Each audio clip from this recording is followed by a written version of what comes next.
This is some work that's been done in baseball, the science of baseball, if you like, the Moneyball approach. And essentially, what they did at the Oakland Athletics Baseball Club, a club that's financially disadvantaged in comparison to a lot of other clubs, they threw away a lot of the information that the talent scouts were giving them. Now, talent scouts recruit based on their eye, what they think a baseballer should be able to do. And what the Moneyball approach used was this sabermetrics approach, or a statistical analysis of baseball stats.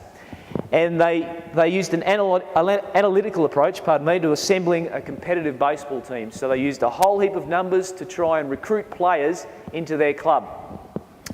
As you can imagine, it created a fair bit of tension between the sabermetricians, the scientists, and the talent scouts, because the talent scouts were frozen out of the decision-making process.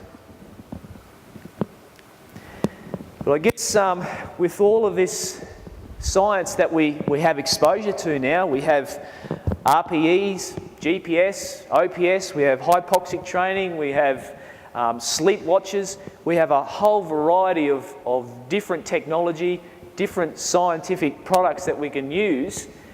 We have to question where will it all end, or where does it all end? There's such a thing as a testosterone talent test. And essentially what it looks at is the ratio of the index finger, the length of the index finger to the length of the ring finger. And there's some suggestion that the smaller that ratio, the greater the testosterone production in fetal development. As we know, testosterone is fairly important to a lot of sports and sporting performance, particularly rugby league. So if you can identify something from your index and ring finger, then maybe it could be used as a talent identification test. What we need to keep in mind, though, is that even though we can identify talent, we still need to be able to nurture and develop that talent. So if we can use a testosterone talent test to identify this, could we also use it to develop this? The other thing we need to keep in mind with sports science is what we're actually seeing, what we're really seeing. How much what we're doing is influencing the end product, which is game performance, and essentially in a high performance environment, winning and losing.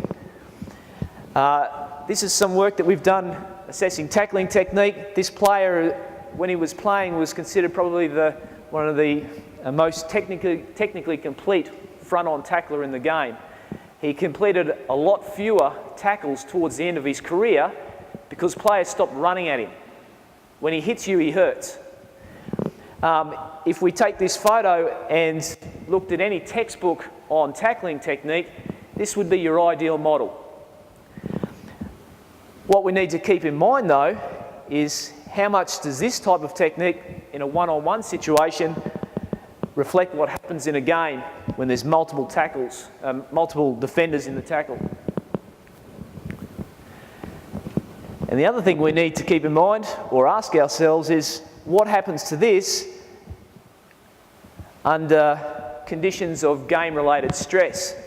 So this is some data that we collected on tackling proficiency under resting conditions, and we looked at the effect of fatigue on tackling performance. So essentially what we did was simulated the most intense passages of play.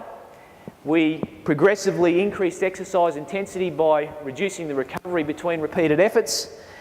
We found the heart rate increased, RPE increased, and performance time decreased.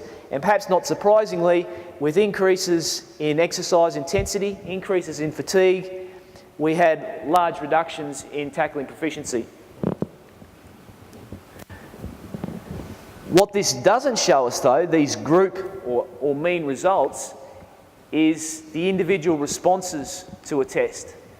And if we really want to make a difference, then we need to stop looking at these group responses or the average response to something and start looking inside our data rather than just at it.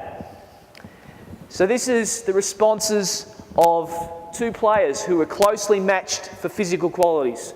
They were the players who were the fittest players in the group. and they were matched on a wide range of physical qualities. The first thing I'd like you to take away here is that there's a player with good technical skill under resting conditions, and there's a player with poor technical skill under resting conditions. But the way that they respond to fatigue is quite differently. On the one hand, we have the player with poor technical skill who maintains their performance throughout the fatiguing protocol.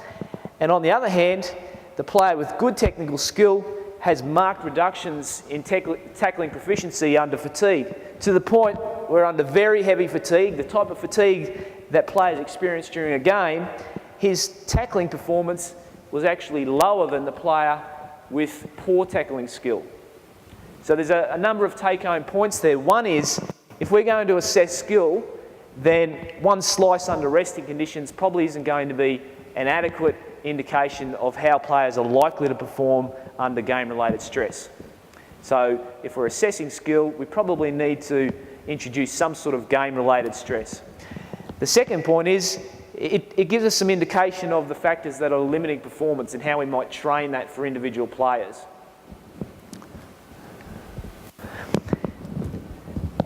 What we're starting to see now is the introduction of neural networks into the high-performance environment. This is an example of the application of neural networks to recruitment.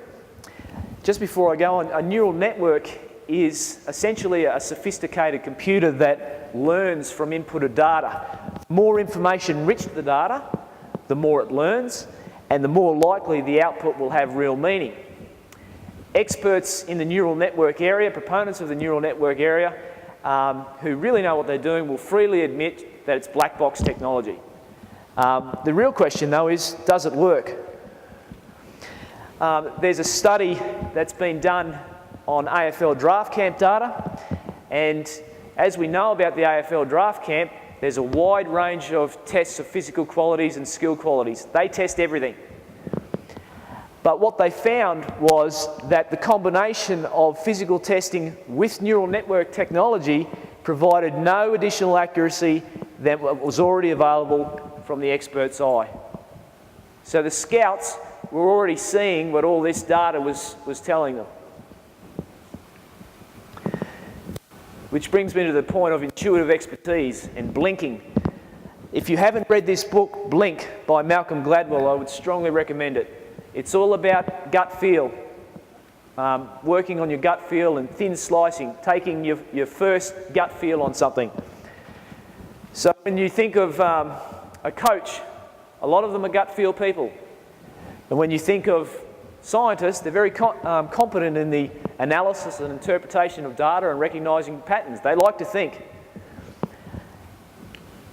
I've put this picture of the late Jack Gibson, the master rugby league coach, in here.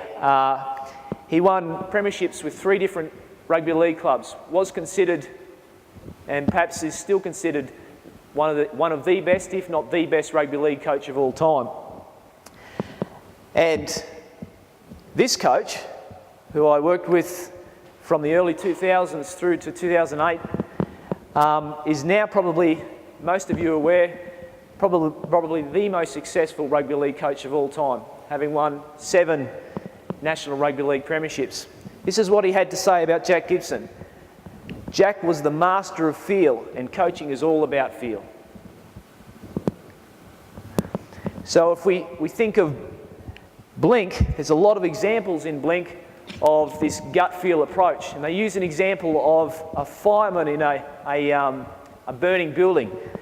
How does a fireman know how to get out of a burning building just at the right time before the building collapses? If we apply it into rugby league, Darren Lockyer has played over 300 National Rugby League games, spanning a career of 16 or 17 years. He is widely regarded as probably the best player to have played the game and probably the best decision maker in the game.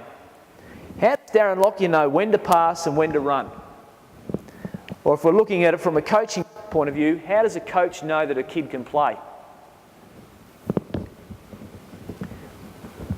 We've all heard this term before. He ticks all the boxes. So do they know he can play because he ticks all the boxes? The Moneyball approach, as I mentioned, used that statistical approach to recruiting talent into a club. It created a lot of angst with the talent scouts because they felt they had things to offer, but they weren't being listened to. All of that information that they thought they could offer the club wasn't important anymore. So they decided to write their own book, Scouts Honour. And they decided to tell the world what Moneyball thought they knew, and this is what the talent scouts know.